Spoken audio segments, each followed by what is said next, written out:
ሶማሊላንድ እንደ ሀገር ተመስርታለች። ይሄ ትልቁ የዚህ ቀጠና አበይት ርዕሰ ጉዳይ ነው። ኢትዮጵያ ለሶማሊላንድ ዕውቅና ልስጥ ብላ እንቅስቃሴ ጀምራ በነበረበት ጊዜ በቃ ይህን ቀጠና ልትበጠብጠው ነው፣ በቃ የጠቅላይ ሚኒስትር አብይ አህመድ አስተዳደር የዲፕሎማሲያዊ መንገድ አካሄዶችን አላወቀም እያሉ በጣም በርካቶች እንደምታስታውሱት የወሬያቸው ማድመቂያ አድርገውት ነበር። ነገር ግን አሁን እስራኤል ማንንም የማትፈራዋ እስራኤል የራሳችሁ ጉዳይ በሚል መልኩ ይመስላል ለሶማሊላንድ የሀገርነት ዕውቅና በመስጠት እጅግ ታሪካዊ የሆነ ውሳኔን ወስና የሶማሊላንድን ላለፉት 35 ዓመታት ገደማ የቀጠለ የሀገርነት ጥያቄ በመጨረሻም ዓለም አቀፋዊ ቅርጽ አስይዘዋለች። የእስራኤል ወደዚህ ቀጠና መምጣትና ለሶማሊላንድ ዕውቅና መስጠት በቋፍ ላይ በነበረው በምስራቅ አፍሪካ ብሎም በቀይ ባህር ቀጠና ላይ ምን አይነት አንድምታዎችን ያስከትላል? እስራኤል ለኢትዮጵያ እንደ ተስፋ ወይንስ ደግሞ እንደ ስጋት? እስራኤል ለሶማሊላንድ ዕውቅና ከመስጠቷ ጀርባ ያሉ ሚስጥሮችስ እንዴት ይታያሉ? የሚሉት ጉዳዮች በዛሬው ዕለት በስፋት የምንመለከተው አበይት ርዕሰ ጉዳያችን ነው። ሰላም ጤና ይስጥልን ክብራትና ክብራን የገበያ ሚዲያ ቤተሰቦቻችን፣ የገበያ ፖድካስት ነው። ከነጻነት ላቀው ጋር አብራችሁ ትገኛላችሁ። በተለያዩ አገር ውስጥና እንዲሁም ዓለም አቀፍ የጂኦፖለቲካዊ ጉዳዮች ላይ ትኩረቱን አድርጎ ሐሳቦች የሚለዋወጡበት የሚንሸራሸሩበት የፖድካስት ሴሽናችን ነው። ሐሳብ አስተያየቶቻችሁን በኮሜንት መስጫው ሳጥን ላይ እንድታስቀምጡልን በአክብሮት ገልጻለሁኝ።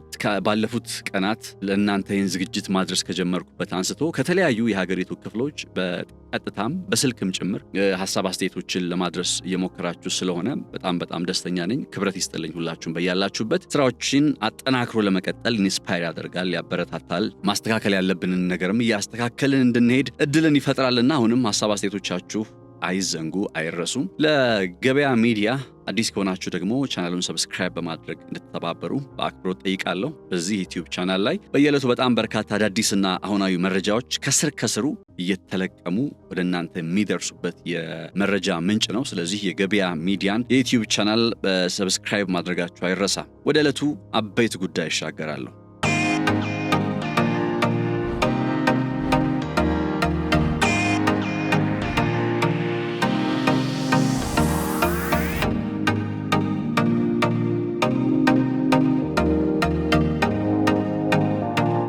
ሶማሊላንድ እንደ ሀገር ልመስረት ብላ ከ1991 እንደ አውሮፓውያን አቆጣጠር አንስቶ ከሶማሊያ መንግስት ጋር በጦርነት ውስጥም በሰላም ውስጥም ሊባል በማይችል ሁኔታ ኖ ፒስ ኖ ዋር ሊባል በማይችል ሁኔታ ውስጥ አሳልፋለች። ታዲያ በእነዚህ 35 ዓመታት ገደማ ሂደት ውስጥ ሶማሊላንድ የምትባለው ሀገር እንደ ሀገር የሚያስፈልጋትን ነገር ሁሉ አሟልታ የቀጠለች ሀገር ነች። ትላንት በተወሰነ መልኩ አንድ ሀገር ለመሆን ምንድነው የሚያስፈልጓት፣ እንደ ሀገር ለመመስረት ምንድነው የሚያስፈልገው የሚለውን ነገር በተወሰነ ለማንሳት በመከርኩበት አጋጣሚ ላይ እያልኳችሁ የነበረው ጉዳይ ምንድነው? ድንበር ያስፈልጋታል፣ ቴሪቶሪ የምንለው ህዝብ ያስፈልጋል፣ በዛ በተከለለው ድንበር ውስጥ የሚኖር ማለት ነው። ከዛ መንግስታዊ አስተዳደር ያስፈልጋል። ከዛ በአራተኛነት ሪኮግኒሽን ወይም ዕውቅና የሚባለው ነገር ያስፈልጋል።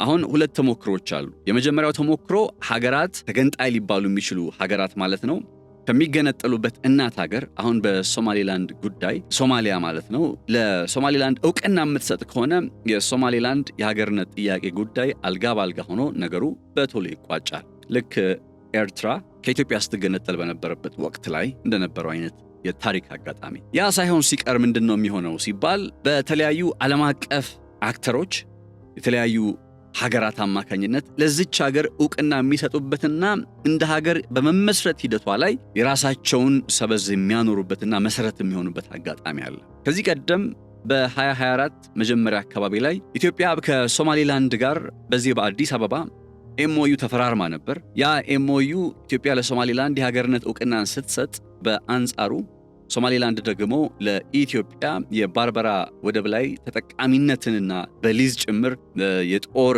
የባህር ኃይል ማስፈር የሚቻልበትን አይነት ወደብ ስለመስጠት ቃል ገብታ ወይም ተስማምታ ነበር።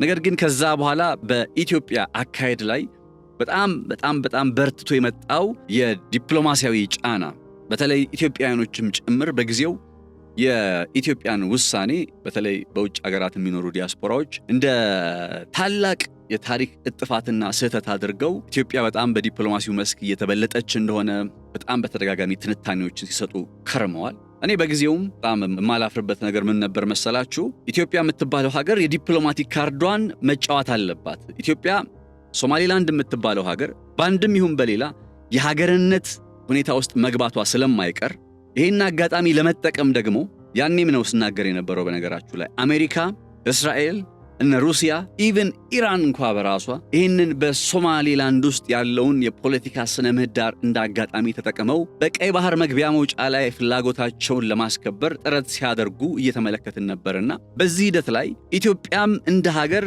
ይሄ ቀጠና በሌላ ከሩቅ አካባቢ በመጡ ኃይሎች እየተያዘ ኢትዮጵያ በዚህ ቀጠና ላይ የበይ ተመልካቹን የምትቀጥልበት ሁኔታ የለም። ምንም እንኳን ችግሮችና ተግዳሮቶች ቻሌንጆች ሊኖሩ ቢችሉም ወደፊት ኢትዮጵያ ከሚመጣባት ችግርና መከራ የበለጠ ግን ስለማይሆን it worth the risk የሚል አቋም ነበር በጊዜው እና በኤንቢሲ ዓለም አቀፍ ፕሮግራማችን ላይ በጣም በተደጋጋሚ በዚህ ጉዳይ ላይ ስንሰራ በነበረበት ወቅት ላይ የምናነሳው ሐሳብ ይሄንኑ ነበር። ኢትዮጵያ ካርዶቿን መጫወት አለባት። ካርዶቿን ስትጫወት የውስጥን ሀገር የሌሎችን ሀገር ሰላም ከመበጥበጥ አንጻር አይደለም ሶማሊላንድ ውስጥ እየተከናወነ ያለው ነገር። የሶማሊላንድ የሀገርነት ጉዳይ ያለቀ የደቀቀ ነገር ነው። ኢቭን ትላንትና ራሱ ሶማሊላንድ እንደ ሀገር ትመስረት የሚለው ዜና ከመሰማቱ የትላንትናውን ትንታኔ ዘገባ ተከታተላችሁት ከሆነ ቃል በቃል እያልኩት የነበረው ነገር ይቺ ሀገር የጊዜ ጉዳይ ካልሆነ በቀር ሶማሊላንድ ሀገር መሆኗ አይቀርም የሚል ሐሳብን ነበር እያነሳው የነበረው።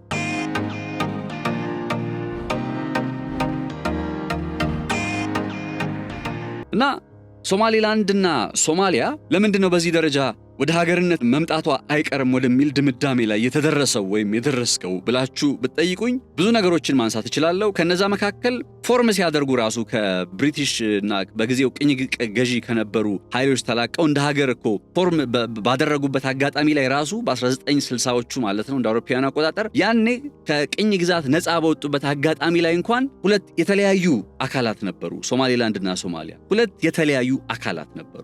ከዛ የግሬተር ሶማሊያ ወይም ታላቋን ሶማሊያ እንፍጠር የሚለው የነዚያድ ባሬ ሐሳብ መጥቶ የሶማሊላንድ የምትባለው ሀገር ሶማሊያ ነፃነቷን ካገኘች ከቀናት በኋላ ከ3 ቀን ወይ ከ4 ቀን በኋላ ነው ወደ ሶማሊያ ፌዴሬሽን ውስጥ የተጠቃለለችው። ከዛ የዚያድ ባሬ አስተዳደር ታላቋን ሶማሊያ በመፍጠር ሂደት ውስጥ ብሎ እዚህ ኢትዮጵያ ድረስ መጥቶ ከአዋሽ ድረስ መጥቶ ከኢትዮጵያ ጋር በተዋጋበት በካራማራን በመጨረሻ ተሸንፎ ኢትዮጵያን ጥሎ በሄደበት አጋጣሚ ላይ በታሪክ የሚታወሰው ነገር እንዳለ ሆኖ ነገር ግን እዛው በስልጣን ላይ በነበረበት የዚያድ ባሬ አስተዳደር በስልጣን ላይ በነበረበት ጊዜ የሶማሊያ የፖለቲካ አወቃቀር መሰረቱን ያደረገው የጎሳ ፖለቲካን በመሆኑ እያንዳንዱ የጎሳ ተወካዮች በመንግስታዊ አስተዳደር ውስጥ በአግባቡ ተወክለናል ወይስ አልተወከልንም በሚለው ነገር መነሻነት ብዙ ቅያሜዎች እነሱ ስለነበረ ያም ብቻ አይደለም ሀርጌሳ ውስጥ በዚያድ ባሬ አማካኝነት የተከናወነ ጭፍጨፋ ሐዊያ የተባሉ የሚጠሩ የሶማሊያ ጎሳዎች ላይ የተፈጸመ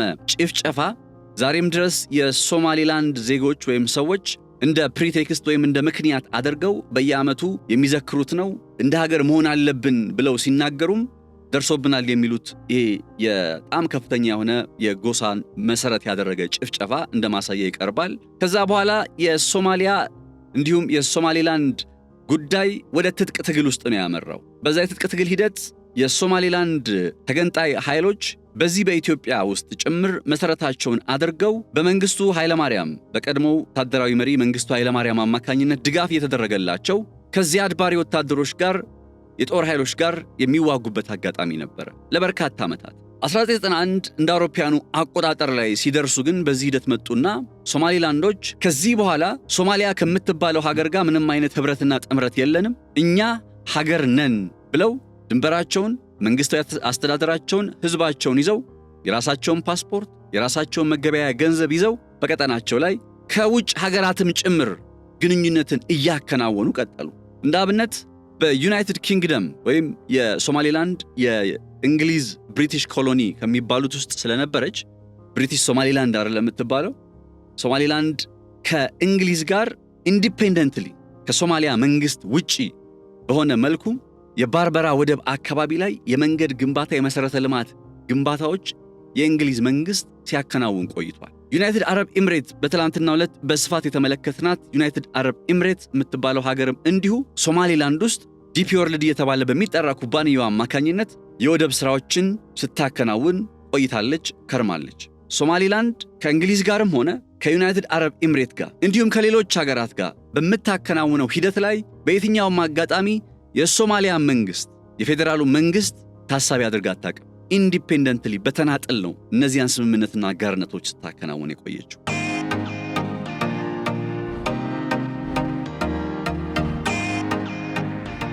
ይህንን ነገር ለሚያይ ቀጠናውን በአግባቡ ለሚረዳ ለየትኛውም ሰው ግልጽ የነበረው ነገር ታዲያ ምንድን ነው?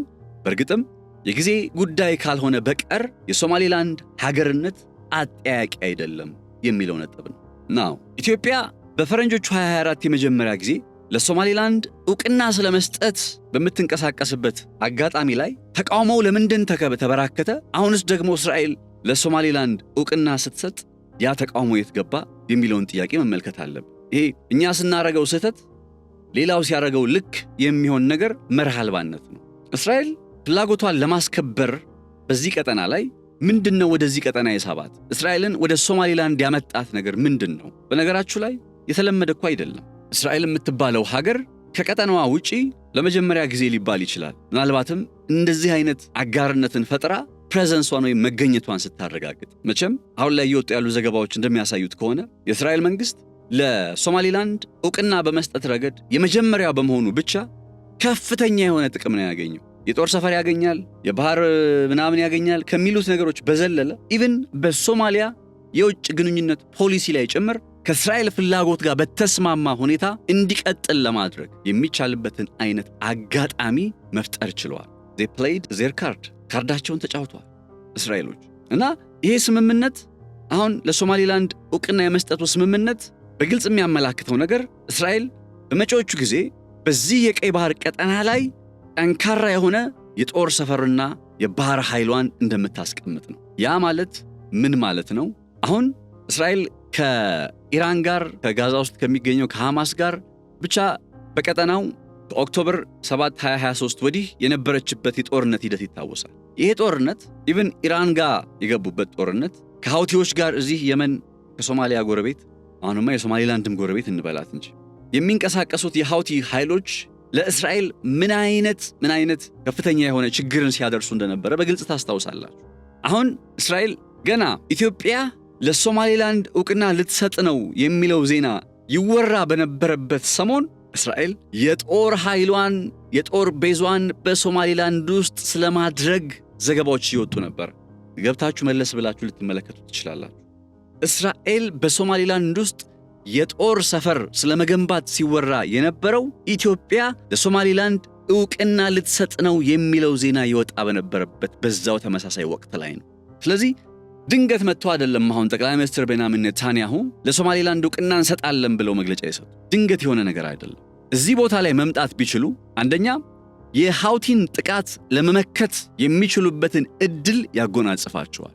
ወይም ሃውቲን በቀጥታ ለማጥቃት ኢሌት የተባለ ከሚጠራው የእስራኤል የወደብ ከተማ ይልቅ ባርበራ ወይም እዚህ ሶማሊላንድ አካባቢ ላይ የተቀመጠ የእስራኤል የጦር ኃይል የሃውቲን እንቅስቃሴ ለመክታትና ለማውደም እድል ያገኛል። ሃውቲን ይመታል፣ ያወድማል፣ ሌላ ጥያቄ ነው። ግን እንደ እድል ከታየ ወደዚህ ስፍራ ላይ የመምጣቱ አንደኛው ስትራቴጂ ይህንን የሚያሳይ ነው። ሁለተኛው ነገር ሪጂናል ኢንፍሉዌንሷን ያሳድግላታል ለእስራኤል። እስራኤል ከዛች ከምናቃት የበሬ ግንባር ከምታክለው አነስተኛዋ በአረቦቹ ከተከበበችው ስፍራ በዘለል አሁን ደግሞ በዚህ በምስራቅ አፍሪካ ቀንድ ላይ ፈላጭ ቆራጭ መሆን የምትችልበትን አይነት እድል አግኝታለችና በዚህ ቀጠና ላይ ቀጠናዊ ተጽዕኗን የበለጠ ጠንካራ ያደርግላታል፣ ከፍ ያደርግላታል።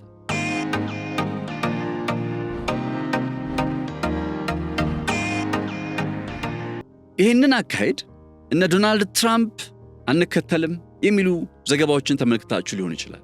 እነ ዶናልድ ትራምፕ የእስራኤልን አካሄድ አንከተልም አሉ ወይም ዕውቅና አንሰጥም አሉ። የአፍሪካ ህብረትም ያው ተቃውሞውን አሰምቷል። ሌሎች ሀገራትም እንዲሁ የተቃውሞ ድምጻቸውን እንደሚያሰሙ ይጠበቃል። ሆኖም ግን አንድ እርግጠኛ ሆኜ የምነግራችሁ ነገር አሜሪካ አሁን እስራኤል የጀመረችውን ነገር በፍጹም አታስቆመው። ሊፕ ሰርቪስ ከሚባለው በዓለም አቀፍ ዲፕሎማሲ ያው ፍሬሚንግ መጠንቀቅ አለብን እምላችሁ ለዚህ ነው። የልባቸውን በልባቸው ያደርጉና እነ ዶናልድ ትራምፕ ሲናገሩ ግን በቃል ካንደበታቸው ሲወጣ ግን በፍጹም እስራኤል ያከናወነችውን ድርጊት ህጋዊነት የለውም ብለው ይናገራሉ። በአደባባይ ሊፕ ሰርቪስ የሚባለው ፍሬሚንግ ማለት ይሄ ነው። ደግ አደረገች እስራኤል ብለው ሄደው እስራኤልን ቢደግፉ በቃ የቴሪቶሪያል ኢንቴግሪቲ አሁን ቤዚክ ኮንሰፕት ምንድነው? ተቃውሞ ለምን ይነሳበታል? የሶማሊላንድን የሀገርነት ዕውቅና አካሄድ በተመለከተ ተቃውሞ ለምን ይነሳበታል ካላችሁ ቴሪቶሪያል ኢንቴግሪቲዋን የሶማሊላንድን የአንድ ሀገርነት ጥያቄ ምልክቱ ስለሚያስገባ ሶማሊላንድ መገንጠል ከጀመረች በሰላም ካልሆነ በቀር ሶማሊያ መንግስትም ደግሞ ሶማሊላንድ የእኛ ነች ብሎ ስለሚያስብ ያንን ለማስከበር የጦር እንቅስቃሴ የጦር አዝማሚያ ቢያሳይ ዘይ ሊፈጠር የሚችለውን ነገር አስቡት። ይሄንን በመስጋት ነው ብዙ ጊዜ ኢትዮጵያም ያንን ነገር ማድረግ የለባትም የሚሉ ሐሳቦች ሲደመጡ የነበረው። በእውነት አልነበረባትም ሪሊ። እኔ በኢትዮጵያ የባህር በር ጥያቄ ጉዳይ በጣም በግልጽ የምነግራችሁ ነገር አመን ናሽናሊስት ከኢትዮጵያ ማንም አይበልጥብኝም። ኢትዮጵያ በየትኛውም መንገድ የባህር በር ማግኘት የምትችልበት አይነት አካሄድና አጋጣሚ ካለ እድሏን መሞከር አለባት የሚል አቋም አለኝ። ይሄ አንፕሬዲክትብል ተገማች ባልሆነ የምስራቅ አፍሪካ ቀጠና ላይ ይታወቅ ነበር። በቃ የሶማሊላንድ ሀገርነት እንደማይቀር ይታወቅ ነበር። በቃ መክፋት ነበረብን ጋይስ። አቋሜ እንደሱ ነው። አሁን በዚህ በሶማሊላንድ ጉዳይ ላይ በቃ መክፋት ነበረብን አንለስ ከሶማሊያ በኩል የመጣልን ኦፈር አጥጋቢ ካልሆነ በቃ አሁን የቱ ይበልጣል የቱ ያንሳል ነው። አሁን ዓለም እየተመራች ያለበት መንገድ ትራንዛክሽናል ነው። በቃ ዶናልድ ትራምፕ ዓለምን እየመራ ያለበት መንገድ ትራንዛክሽናል ነው። ያ ማለት የኢትዮጵያን የቀደመ የውጭ ግንኙነት ዲፕሎማሲ ታሪክ ሙሉ በሙሉ አጣጥለን እንሂድ አይደለም። ራይት ናው ባለው ነባራዊ ሁኔታ ግን ከወቅታዊው ነገር ጋር መጣጣም ያስፈልጋል። ዛስዋይ ከሶማሊላንድ ጋር የጀመርነው የወደብ ጥያቄን የማግኘት አካሄድ እሺ አሁን ሐሰን ሼክ ምን እያለ ነው? ሐሰን ሼክ እስራኤል የሀገርነት ዕውቅና ለሶማሊላንድ ሰጠች ብሎ ግብጽ ሄዷል። ምን ሊያመጣ ቢሄድስ? ሐሰን ሼክ ቱርክ ሄዷል። ምን ሊያመጣ ቢሄድስ? ማን ነው እስራኤልን ከዚህ አቋም የሚያስቆማት? እስኪያም ራሷ ካላቆመች በቃ ማንም ሊያስቆማት፣ አሜሪካ አታስቆማት አይደለም ግብጽ ቀርቶ ማለት ነው። እስራኤሎችም እርግጠኛ የሆኑትና የሚያውቁት ነገር ምንድነው? በዚህ አካሄድ ላይ ከጎናቸው እነማን እንደሚቆሙ አብረው ያውቃሉ።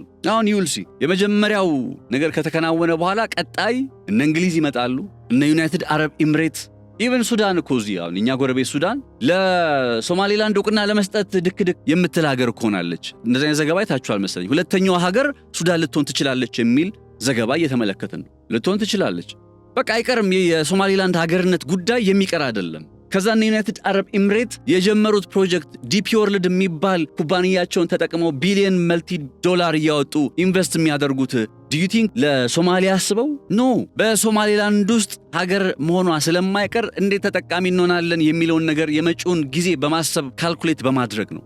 ኢትዮጵያም አንዱ ልትጠቀመው የሚገባው ብዬ የማምነው አካሄድ ለሶማሊላንድ ዕውቅና በመስጠት ረገድ ሁለተኛዋ ሀገር መሆን የምትችልበትን እድል መፍጠር።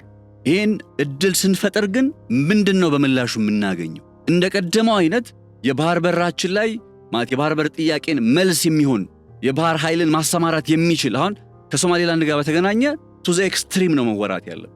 ጊዜ እንደሌለ ታሳቢ ተደርጎ we should go መክፋት ነው ያለብን አንለስ ሶማሊያ የምትባለው ሀገር የተሻለ ኦፈር ካልሰጠችን በቀር እንጂ እኛ ገና ለገና ሰላም ስለናፈቅም ብለን እጃችንን አጣጥፈን በተቀመጥንበት ጊዜ ይሄው እስራኤል መታለች፣ ዕውቅና ሰጥታታለች ለሶማሊላንድ። ነገ ከነገ ወዲያ ታያላችሁ እንግሊዝ፣ ዩናይትድ አረብ ኤምሬት፣ ሱዳን፣ ኢቭን ራሷ አሜሪካንም ጭምር ጠብቃለሁ የማይቀሩ ሀገራት ናቸው ለሶማሊላንድ ዕውቅና በመስጠት ረገድ። ዋንስ ደግሞ ከተጀመረ አለቀ። ዋንስ አንዴ ከተጀመረ አንዴ ዕውቅና መስጠት ከተጀመረ አለቀ።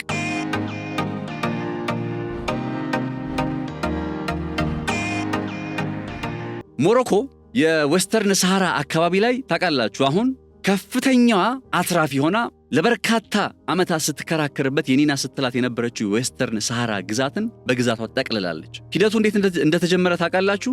ሞሮኮ ከእስራኤል ጋር ዲፕሎማቲክ ሪሌሽኗን አድሳ ኖርማላይዝ የማድረግ አካሄድ። ይሄ የአብርሃም አኮርድ ይባላል። የአብርሃም አኮርድ የአረቡ ዓለም ሀገራት ለእስራኤል ዕውቅና እየሰጡ ግንኙነታቸውን እያደሱ የሚቀጥሉበት በዛም ኢኮኖሚያዊ ፖለቲካዊ ትርፍ የሚያገኙበት ነው ተብሎ በ2018 እንደ አውሮፓውያን አቆጣጠር በአሜሪካው ፕሬዝዳንት ዶናልድ ትራምፕ የመካከለኛው ምስራቅ መልእክተኛ በነበረው ጀስቲን ማንኩሽነር ነው በሚባል የልጃቸው ባለቤት ነው ኩሽነር፣ ጀራርድ ኩሽነር እንደዚህ የሚባል መልእክተኛ አማካኝነት የተፈረመ ስምምነት ነው። አብርሃም አኮርድ የክፍለ ዘመኑ ምርጥ ስምምነት ይሉታል ዶናልድ ትራምፕ። ይህን ስምምነት ከፈረሙ ሀገራት መካከል ከእስራኤል ጋር ግንኙነታቸውን ስለማደስ የተስማሙ ሀገራት መካከል ዩናይትድ አረብ ኤምሬት፣ ባህሬን፣ ሱዳን፣ ሞሮኮ እንዲህ እያለ ይቀጥልና አሁን ሶማሊላንድ የምትባለው ሀገር ተጨምራለች። ሞሮኮ በዚህ ስምምነት ሂደት ውስጥ መታ በአብርሃም አኮርድ ውስጥ ተጠቃላ ይህንን እስራኤል የምትፈልገውን ዕውቅና ዲፕሎማሲያዊ ግንኙነት ስትጀምር ኦልሞስት ከ50 ዓመታት በላይ የዘለቀ የውዝግብ ስፍራ የሆነው የዌስተርን ሳሃራ ግዛትን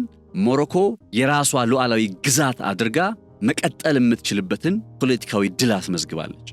አሁን ሶማሊላንድ ውስጥም ባለው ነባራዊ ሁኔታ ላይ ሶማሊላንድ እንደ ሀገር አሁን ተመስርታ ከእስራኤል ጋር ዲፕሎማሲያዊ ግንኙነትን የምትጀምር ሀገር ስለሆነች እስራኤል አትቀልድም። በዚህ በቃ ለድርድር አታስቀምጠውም።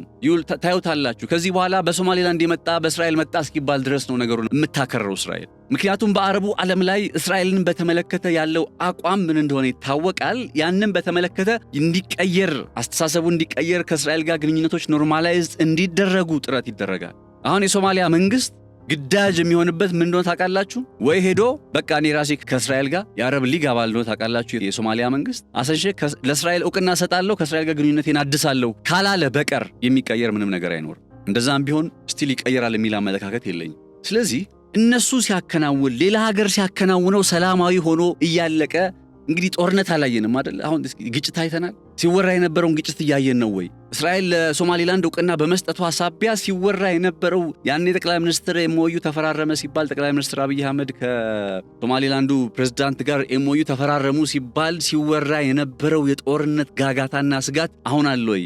ኢቭን እንደ ዘገባ በዜናዎቻችን ላይ አለ። ስለዚህ ኢትዮጵያ ስታደርገው ብቻ አንድ ነገር ጦርነት ቀስቃሽ የሚመስልብን ለምንድን ነው እንዴ? እኛ ሀገር ናሬቲቭ ነው ባይዘው ወይ ብሔራዊ ጥቅም ለማስከበር የሚባል ነገር እኮ አለ። ኢትዮጵያ ስታደርገው በቃ ኢትዮጵያ በቀደሙት ጊዜያት ሰላማዊ የሆነ ዲፕሎማሲያዊ ግንኙነት የነበራት ሀገር አሁን በስልጣን ላይ ባለው መንግስት አማካኝነት እንደዚህ የሚል ጉንጫል ከማን በቃ ከኢትዮጵያ ብሔራዊ ጥቅም የሚበልጥ ማንም የለም። እኔ ብያቸዋለሁ ባለፈው ጠቅላይ ሚኒስትር አብይ አህመድ የሚሆኑ ማንም ይሁን የኢትዮጵያን የባህር በር ጉዳይ መልስ የሚያስገኝ ከሆነ ከጎናቸው ነው ልንቆም የሚገባው። ዋጋ ሊያስከፍል የሚችልበት አይነት አጋጣሚ አለ። እሱ ሳይገባ ወይም ሳልረዳው ቀርቼ አይደለም። ነገር ግን በመጪዎቹ ጊዜ የኢትዮጵያ ጉዳይ በዚህ ከቀጠለ ሊመጣብን ከሚችል ችግርና ጫና አንጻር አሁንም ኢትዮጵያ የተሻለ እድሏን ልትሞክር የምትችልበት ጊዜ ስለሆነ ሳይረፍድ አጋጣሚውን መጠቀም ያስፈልጋል የሚል አመለካከት አለኝ።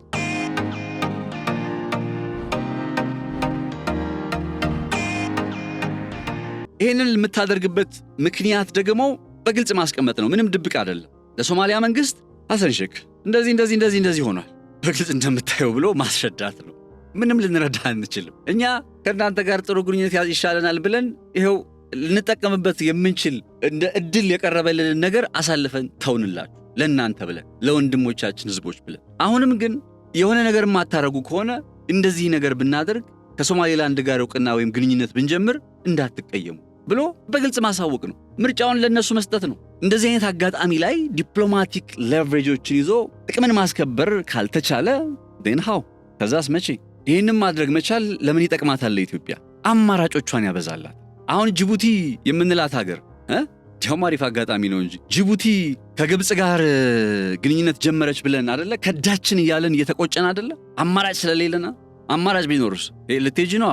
ኦኬ ቀጣይ ከዚህ በኋላ ያለውን 50% የሚሆነው ነው የኢትዮጵያን የውጭ ገቢ ምርት በባርበራ በነገራችን ላይ በባርበራ ወደብ ብንጠቀም ከባርበራ አዲስ አበባና ከጅቡቲ አዲስ አበባ ያለው ርቀት ገብታችሁ ተመልከቱት። የባርበራው ቀረብ ይላል። የትራንስፖርት ኮስት ይቀንሳል ማለት እንደ አጠቃላይ ወጪ ይቀንሳል ማለት ነው። ከዛ በሊዝ ነው የምናገኘው። ሶማሌላንድ ውስጥ ብንሄድ በሊዝ ነበር ልናገኝ የምንችል። በሊዝ ማለት የወደብ ክፍያ የመሳሰሉት በየዓመቱ ለጅቡቲ የምንከፍላት 3-4 ቢሊዮን ዶላር አይነት ክፍያ በሊዝ ክፍያ ተደርጎ በራሱ የሆነ ፓተርን ስለሚሄድ እንደዚህ በየዓመቱ 4-5 ቢሊዮን አንበዘበዝም ነበር። ከዛስ እዛ ደግሞ የባህር ኃይላችንን ይዘን መጠጋት ብንችል አሴም ታይም ግብጽ እዚህ ጅቡቲ ውስጥ መታ የባህር ኃይል ስለማስጠጋት እያወራች አይደለ? እኛም እዛ ቦታ ላይ ከነ ባህር ኃይላችን ስንሰየም ግብጽ ጋር ትከሻ ለትከሻ በደንብ ቆመን ፍላጎታችንን በደንብ ማስከበር እንችላለን። ስለዚህ ይሄ እድል ኢትዮጵያን ሊያልፋት አይገባም ባይነኛው። እኔ እውነቴን ነው የምላችሁ። ቀደም ብሎ የዛሬ ኦልሞስት ከአንድ ዓመት በፊት ገደማ 2 ዓመት ይሆናል አይደል 2024 ላይ ጃንዋሪ 2024 መሰለኝ ጠቅላይ ሚኒስትር አብይ አህመድ ያን ሐሳብ ካነሱበት ጊዜ አንስተው ከሶማሌላንድ ጋር ያለውን ነገር አይውሽ ገፍተንበት ቢሆን ኖሮ የሚል አመለካከት አሁንም አለኝ። አሁንም ግን ሳይረፍድብንም በተወሰነ መግፋት የምንችልበት እድል እንዲኖር ተስፋ አደርጋለሁ። በቃ ኦቪየስ የሆኑ ነገሮችን ልንገራችሁ። የአፍሪካ ህብረት ይቃወማል፣ ያው ሲቃወም እያየን ነው። ሀገራት ይቃወማሉ። ኢቭን አሜሪካም ልትቃወም ትችላለች ወይ ስትቃወም አይተናል። በጸጥታው ምክር ቤት ጉዳዩ ሊቀርብ ይችላል፣ የመሳሰሉት ነገሮች። አት ዘ ኤንድ ኦፍ ዘ ዴይ ግን የትኛውም አካሄድ የሚያስቆመው አይነት ሁኔታ እየተፈጠረ አይደለም። በቃ አንዲት ሀገር እንደ ሉዓላዊ ሀገር ኮንሲደር መደረግ ጀመረች ማለት ከዛ በኋላ የሁለት ሀገራት ጦርነት ነው እየሆነ የሚሄደው። ሶማሊላንድና ሶማሊያ ወደ ጦርነት ውስጥ ቢገቡ፣ ወደ ግጭት ውስጥ ቢያመሩ የሁለት ሀገራት ጦርነት ነው የሚሆነው።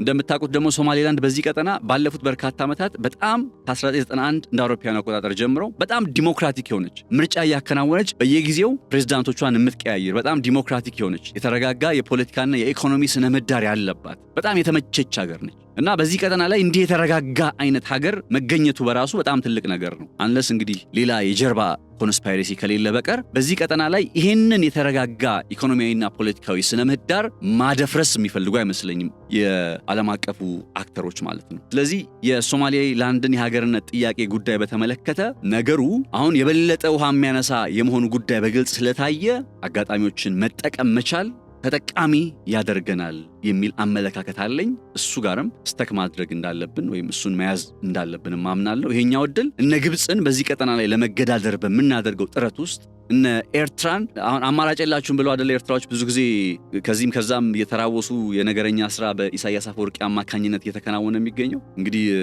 እሳቸው ቢገባቸው ኖሮ ኢሳያስ አፈወርቂ አሁን ሶማሊላንድ ውስጥ ያማተርን የምንገኘው እድል የኤርትራ እድል ነበር። ጥሩ መሪ ቢገኝ፣ ሰላማዊ መሪ ቢገኝ ኤርትራ ውስጥ በኤርትራና በኢትዮጵያ መካከል ሰላማዊ ግንኙነት ቢኖር የአሰብን የምጽዋን ፖርት የኢትዮጵያ ሕዝብ ቢጠቀምባቸው ለኤርትራ በረከት እንጂ እርግማን አይደለም። ይሄንን ለመረዳት ግን ኢሳያስ ስንት መስዋዕትነት መከፈል እንዳለበት፣ ስንት ዓመታት ስንት ትውልድ ማለፍ እንዳለበት አላውቅም። ኤርትራ ውስጥ አዲስ ጄኔሬሽንም አለመኖሩ ያሳዝነኛል። ለነገሩ በየት ይኑር? ገና አደግ ሲሉ እየሰበሰበ የጦርነት ካምፕ ውስጥ እያስገባ ውትድርና ነው የሚያሰለጥናቸው። የሚያነቡበት ጊዜ እንኳን የላቸው። ይሄ ሶማሊላንድ ውስጥ የምናማትረው እድል የኤርትራ እድል ነበር። አንፎርቹኔትሊ ምስጋና ለኢሳያስ ያንን እድል አላገኘንም። ስለዚህ ያ ነገር እንግዲህ የሚስተካከልበት ጊዜ እስኪመጣ ድረስ ነገሮቹ በዚሁ መልኩ የሚቀጥሉ ይመስላል ኤርትራ ውስጥ። እስከዛ ግን ኢትዮጵያ ኤርትራ ውስጥ ለውጥ እስኪመጣ ድረስ ደግሞ በቀጠናው እጇን አጣጥፋ መቀመጥ የለባትም። የዲፕሎማቲክ ካርዶቿን የመጫወቻ ካርዶቿን መጫወት አለባት። በቃ እያወጣች መምዘዝ አለባት። አንዱ የምትመዘው ጉዳይ ጠቅላይ ሚኒስትር መለስ ዜናዊ ከማስታወሳቸው ንግግራቸው መካከል ለሶማሊላንድ ዕውቅና በመስጠት ሂደት ውስጥ ይላሉ የመጀመሪያው ሀገር አንሆንም፣ ሶስተኛውም ግን አንሆንም። ምን ማለት ነው? ሁለተኛው እንሆናለን ማለት። ስለዚህ ለኢትዮጵያ የተሻለ አማራጭ ብዬ የማስበው ነገር አሁን ይሄኛው ከሶማሊላንድ በኩል ያለው ነባራዊ ሁኔታ ነው። አንድ በጣም መታወቅ ያለብን የኔ አቋም ነው ብዬ በተደጋጋሚ እንድታውቁልኝ የምፈልገው ሰላምን ማስከበር፣ የቀጠናዊ ሰላምና መረጋጋትን የእንትን የማለት ጉዳይ ኢትዮጵያ እርግጥ ነው ከሌሎቹ ሀገራት የበለጠ ኃላፊነት ቢኖርባትም ግን ደግሞ እነዛም ሀገራት ኃላፊነት አለባቸው። ጅቡቲ ግብፅን እንደፈለገች ጠርታ እዚህ አፍንጫችን ስር እንደፈለጋት እየሆነች ኤርትራ በምታዩት መልኩ ጀርባ እየሰጠችና እየከዳችን በቃ ኢትዮጵያ የሰላም ኃላፊነት አለባት ብላን ብቻ እንትን የምንለው ጉዳይ አይመስለኝም።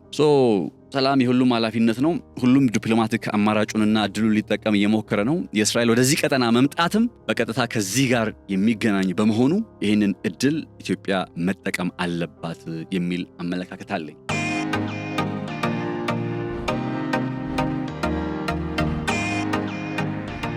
እናንተስ ምን ትላላችሁ? ክቡራትና ክቡራን ተከታታዮቻችን በዛሬው እንግዲህ ጥንቅራችን ላይ የተመለከትነው የሶማሊላንድ የሀገርነት ዕውቅና ከእስራኤል በኩል መምጣቱን ተከትሎ ምናልባትም በቀጣዮቹ ቀናትና ሳምንታት ውስጥ ዩናይትድ አረብ ኤሚሬትስ፣ እንግሊዝ፣ ሱዳን የሚባሉ ሀገራት ወደዚህ ሶማሊላንድን ዕውቅና ወደ መስጠት ሂደት ውስጥ ከሚመጡ ሀገራት ውስጥ የሚጠቀሱ እንደሆኑም እንድታውቁ ፈልጋለሁ። ስለዚህ ኢትዮጵያ በዚህ አጋጣሚ ላይ እኔ እንግዲህ አላቅም ከመሪዎቻችን የበለጠ አላቅም፣ ግን ጥሩ አማራጭ መስሎ ይታየኛል። ይህን ቀጠና በቅርበት እንደሚያይ ተንደንሲውን እያየ እንደተከታተለ ሰው ጥሩ አማራጭ ይመስለኛል። ከሶማሊላንድ ጋር የተጀመረውን ነገር አንድ ስቴፕ የማስኬዱን ነገር ሲፈጸም ደግሞ ግልጽ በሆነ መልኩ የሶማሊያ መንግስትን ማሳወቅ። what do you offer? ምን ታቀርብልናል? ሰጥቶ መቀበል የሚባለው መርህ አይደል? እኛም እንዲህ እንሰጣለን። እኛ ከሶማሊላንድ ጋር ምንም አይነት ግንኙነት አይኖረንም፣ ለሶማሊላንድ ዕውቅና አንሰጥም። then ምን ታቀርብልናል? ለሶማሌላንድ ዕውቅና ልንሰጥ ነው? ምን ታቀርብልናለሽ? የኢትዮጵያን ብሔራዊ ጥቅም የበለጠ የሚያስከብረውን ነገር ኢትዮጵያ መውሰድ አለባት ብዬ አስባለሁ። የዛሬ ጥንቅሬ ይህንን ይመስል ነበር። የሶማሌላንድ የሀገርነት ምስረታን ተከትሎ ከቀናት በፊት አንድ ወዳጃችን በሶማሊያ እርስ በርስ ጦርነት አለ፣ ስለሱ ለምን አትነግረንም እያለ ነበር። ያኔ ምንድን ነበር ያልኩት? ሶማሊያ ከሀገር ምስረታ የሶማሌላንድ ከእርስ በርስ ጦርነቱ ይልቅ የሀገር ምስረታ ታሪኳ በጣም ውሃ የሚያነሳ ነው እያልኩት ነበርና ፎርሹር ይህን ፕሮግራም እየተከታተለ ከሆነ ያ ተከታታያችን ይገባዋልና በእርግጥም የሶማሌላንድ የሀገርነት ጉዳይ እንግዲህ እርግጠኛ ነበርኩ በዚህ አጭር ጊዜ ውስጥ ይሆናል ስል ነበር። በጣም እርግጠኛ ነበርኩ መሆኑ እንደማይቀር። አሁንም ሌሎች ሀገራት ተከትለው ዕውቅና መስጠታቸው ስለማይቀር ወይ ሶማሊያ ለእስራኤል በጣም የበለጠ ሶማሌላንድ ለእስራኤል ከምትሰጠው የበለጠ ሶማሊያ ካልሰጠች በቀር ይሄ ነገር የሚታጠፍ አይነት ስለማይመስል እድሎቹን የመጠቀሙ ኃላፊነት የኛ ነው። የዛሬ ጥንቅር ይሄን ይመስል ነበር። አብራችሁን ስለነበራችሁ ልባዊ ምስጋናዬ በያላችሁበት ይድረሳችሁ። ነፃነት ላቀው ነበርኩኝ በገበያ ሚዲያ የገበያ ፖድካስት ላይ በየጊዜው እንደዚህ አይነት አዳዲስና አሁናዊ የቀጠናዊ ጉዳዮችን የምንዳስበት የፖድካስት ቆይታችን ነው። ሐሳብ አስተያየቶቻችሁን እንደተለመደው በኮሜንት መስጫው ሳጥን ላይ በትክክል አስፍሩልን። ምናልባት በሌሎች መንገዶችም ልንገናኝ የምንችልበት አማራጭ በሚፈጠርበት ጊዜ በእነዛም ማውራት መጫወታችንን እንቀጥላለን። አብራችሁን ስለነበራችሁ ከልብ አመሰግናለሁኝ። መልካም ጊዜ፣ መልካም ቆይታ ይሆንላችሁ።